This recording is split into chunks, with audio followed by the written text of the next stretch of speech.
Bonjour à tous chers amis, je vous espère en pleine forme. Good morning, good afternoon, good evening everyone. Alors le but de cette vidéo, l'objectif, c'est de voir comment vous pouvez améliorer votre anglais et évidemment à la fois votre vocabulaire, mais de manière générale aussi votre compréhension en anglais. Donc, je vais vous donner concrètement dans cette vidéo la méthode pour pouvoir commencer facilement. Bon, pourquoi lire en anglais? Alors, pour ceux qui n'aiment pas lire, ne partez pas en courant parce qu'il y a différentes façons de lire, surtout pour apprendre l'anglais. Et il y en a sûrement une, chers amis, qui est adaptée pour vous, voire plusieurs, bien évidemment.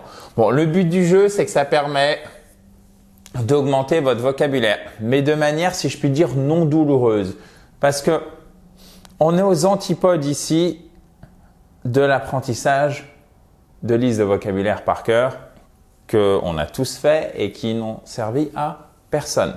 Puisque quand vous apprenez par cœur, vous faites un effort intellectuel de mémoire immédiate pour restituer plus ou moins immédiatement, souvent du jour au lendemain, généralement, une liste d'informations à un instant T. Mais vous ne savez pas la mobiliser concrètement quand vous êtes au téléphone, quand vous parlez avec quelqu'un, même quand vous devez comprendre, parce que c'est deux types de mémoire qui fonctionnent pas très bien ensemble. Et surtout, la semaine suivante, si on fait du par cœur généralement, enfin je sais pas pour vous, mais pour moi, je l'ai oublié, d'accord? Donc là, on est aux antipodes avec la lecture. C'est un apprentissage doux si vous le faites régulièrement, ce qui est vraiment bien. Et ce qui vous permet en fait aussi sans stresser, parce que vous avez le temps de le prendre justement, pour améliorer votre compréhension. Il y a une différence entre avoir un client enragé au téléphone en anglais, je schématise bien sûr, et lire quelque chose qui vous plaît. D'ailleurs, on va voir, il faut que ça soit assez court, ne serait-ce que pour commencer. Et donc, tout ceci va permettre d'améliorer, chers amis, bien évidemment, votre expression écrite. Et parfois, et surtout, si vous n'utilisez pas le support écrit, donc la lecture en anglais, ça permettrait de redynamiser votre apprentissage. Et comme je vous le disais, ça vous permet de ne pas avoir aussi de pression, ok? Donc, ça permet aussi de vous prouver que vous pouvez y arriver, mais tranquillement. Je pense notamment à tous ceux qui ont un blocage et notamment un blocage à l'oral. Parfois, c'est vraiment bien de reprendre à la base et de repartir par l'écrit tranquillement pour reconstruire une confiance par rapport à votre anglais et à votre capacité, ne serait-ce qu'à comprendre de l'anglais. Après, avec une bonne formation, vous commencez à pratiquer, vous faites de l'oral, vous revoyez de la grammaire, vous entraînez votre prononciation et après, vous faites de la pratique dans la vie réelle avec un correspondant, dans un groupe, etc. Bon, évidemment, vous allez me dire « Ah, mais ça a l'air facile comme ça ». Oui et non, en fait. Parfois, il suffit juste de faire, d'essayer. Il y a des choses qui marchent bien, des choses qui marchent moins bien. Mais quand on y va, ça fonctionne toujours dans la joie et la bonne humeur, bien évidemment. Alors, ça ne se fait pas tout seul apprendre à lire dans le sens où c'est une activité exigeante. Donc, ça vous demande une concentration extrême. Ça sert à rien de passer 1 heure à lire, surtout si vous êtes de niveau, d'un niveau 1, donc débutant, niveau faux débutant A2, c'est la même chose, niveau pré-intermédiaire aussi. Faites des séances de la lecture de moins de, par exemple, 5 minutes pour commencer et après minutes. Alors, ça se prononce minutes et pas minutes. Minutes. Vous accentuez ici, ok?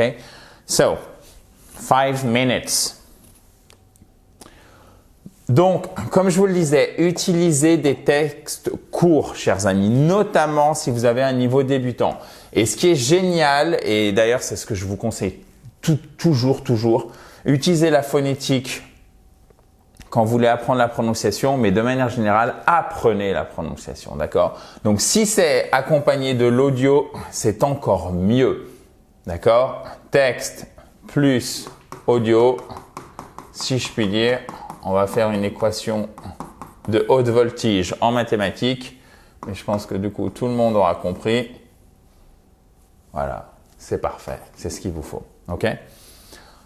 Si vous avez un niveau un peu plus élevé, donc niveau par exemple B2, niveau intermédiaire, et même pré-intermédiaire en fait, et j'ai envie de dire à la limite, surtout si c'est un sujet que vous connaissez, vous pouvez le faire tout de suite même. Vous voyez, j'ai mis pré-intermédiaire, intermédiaire parce que déjà, il faut avoir une assez bonne maîtrise de l'anglais.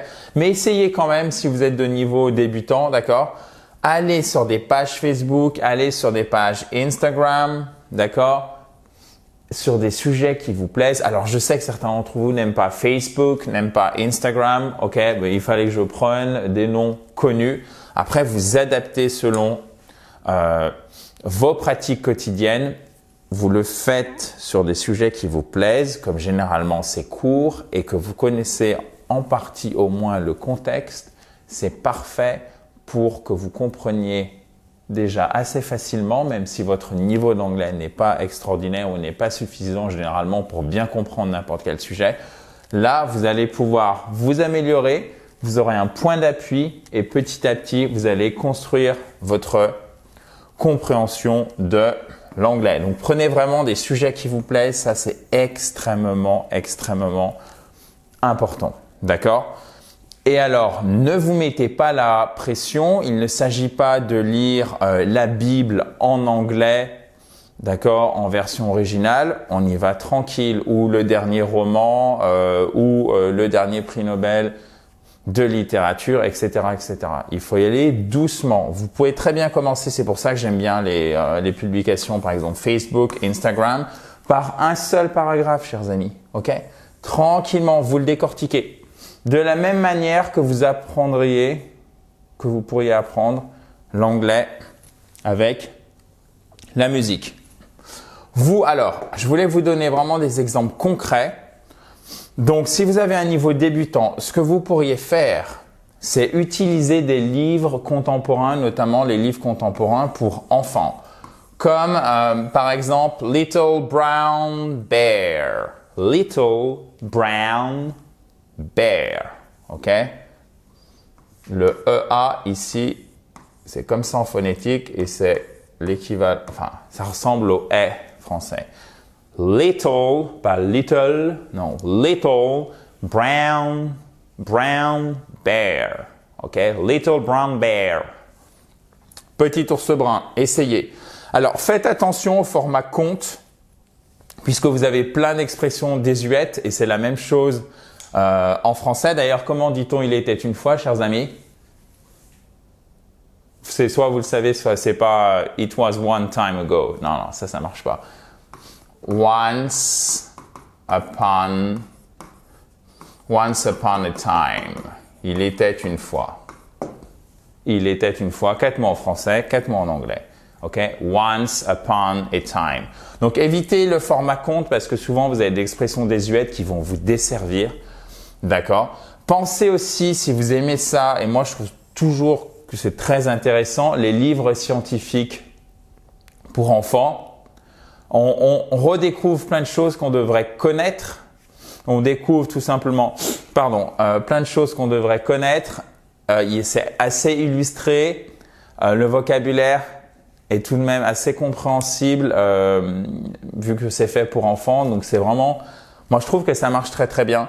Vous pouvez aussi utiliser les BD qui sont d'excellents supports parce qu'évidemment vous avez le côté image qui vous aide. Attention tout de même, certaines personnes sous-estiment, et c'est la même chose en français, vous avez des gens qui vous disent que les BD c'est pas de la vraie lecture.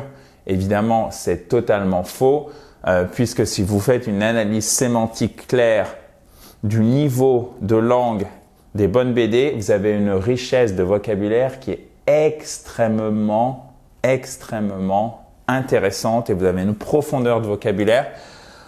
Donc, utilisez, si vous aimez ça, les BD en anglais. Alors, vous avez aussi les comic books, ce qui n'est pas exactement la même chose. Donc, on ne va pas faire un cours sur la différence entre les deux. Mais ça, c'est plus orienté super-héros avec une histoire qui se suit sur le long terme. Alors qu'une BD, chaque tome se suffit à elle-même au sein d'un scénario qui évidemment va se suivre sur une série donnée. Mais vous pouvez le prendre chaque tome de manière isolée, la suivre et c'est comme une histoire en soi. Alors que le comic book, c'est plus orienté super-héros Et généralement, si vous n'avez pas lu ce qu'il y avait avant, ça va être compliqué. Donc, comic books et les BD, c'est pas des BD, non, bande dessinée, ça marche pas, dommage. Ce sont les graphic novels. Graphic novels, ok? Donc, littéralement, en fait, les romans graphiques, d'accord? Et novel, c'est un roman. Graphic novels, ok? Et d'ailleurs, c'est une très grande tradition francophone, au passage les BD, puisque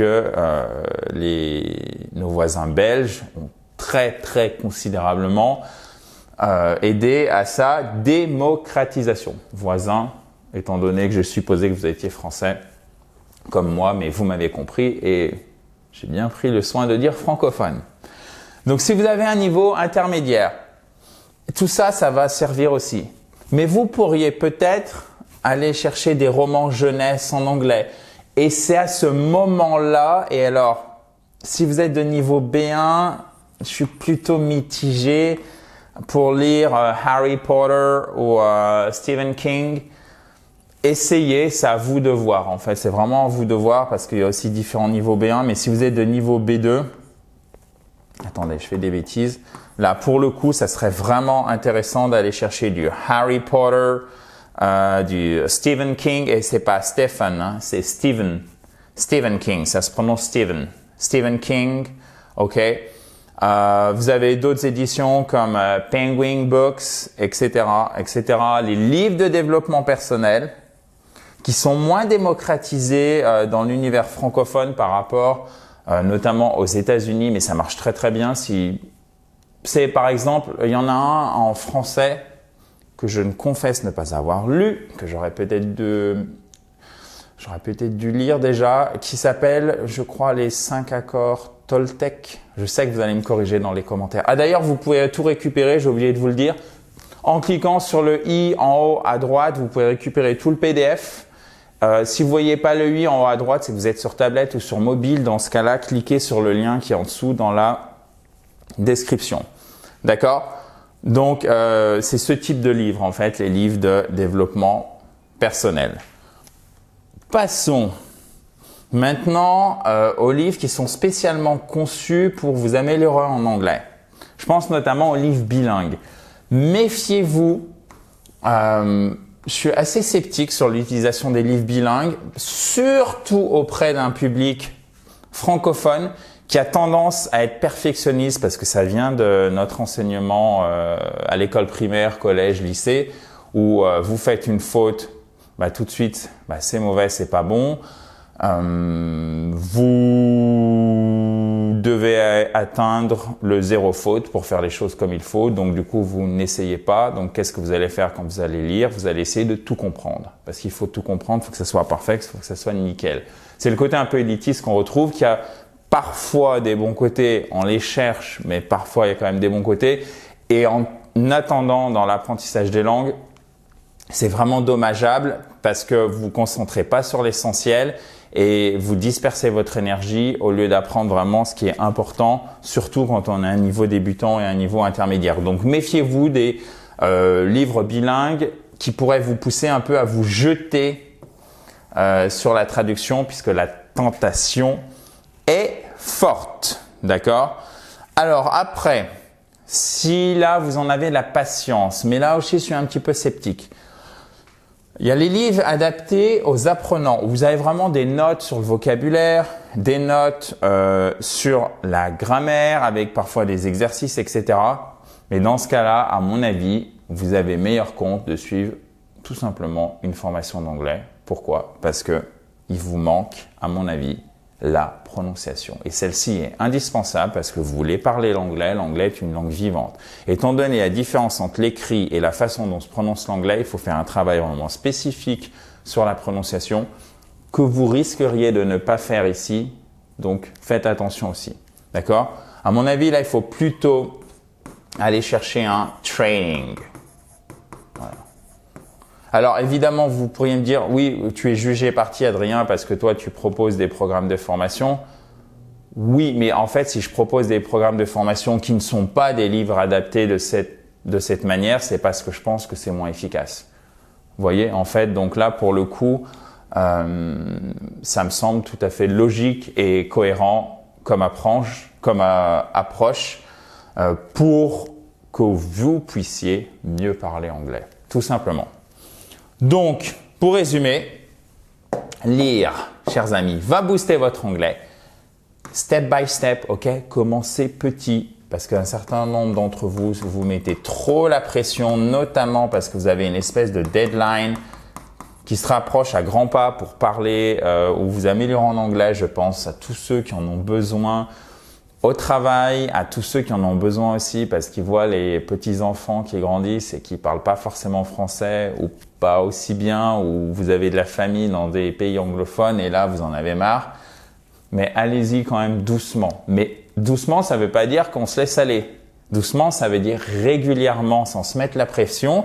Donc, ça demande quand même des efforts, hein, qu'on soit bien d'accord. C'est comme faire du sport.